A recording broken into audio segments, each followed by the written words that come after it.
Assalamualaikum warahmatullahi wabarakatuh. Selamat pagi, selamat siang, selamat sore, selamat malam semuanya. Tentunya kamu tidak asing lagi dengan yang namanya hujan. Saat kecil dulu, hujan merupakan hal yang sangat kita tunggu-tunggu. Apapun permainannya, mau sepak bola, kejar-kejaran, dan yang lainnya akan sangat terasa menyenangkan jika ditambah dengan rintik hujan yang turun membasahi. Dan kita semua pasti memiliki kenangan-kenangan tentang hujan.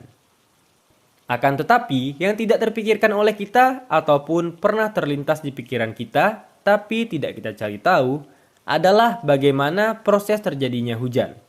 Bagaimana bisa dari langit turun air yang begitu banyak hingga membasahi seluruh kota.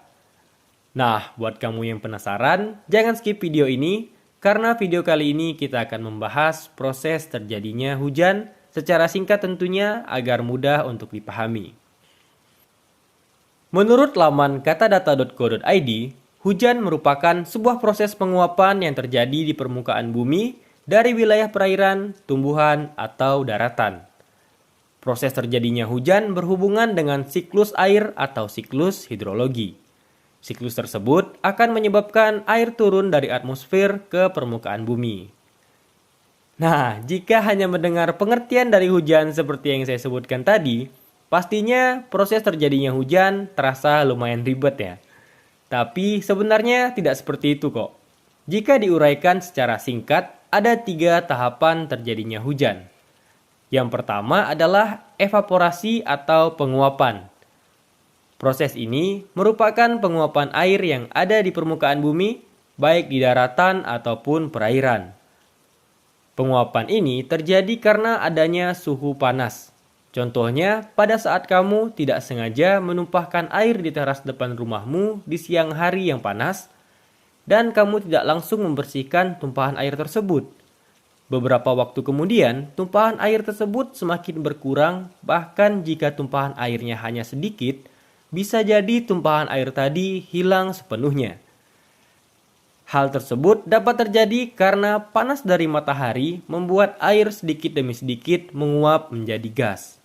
Semakin panas suhunya, semakin banyak pula air yang menguap. Uap air hasil penguapan tadi akan naik ke atmosfer, kemudian mengalami penggembunan atau kondensasi, yang dikarenakan perbedaan suhu pada ketinggian tersebut. Pada proses kondensasi ini, uap air akan berubah menjadi partikel-partikel es yang sangat kecil.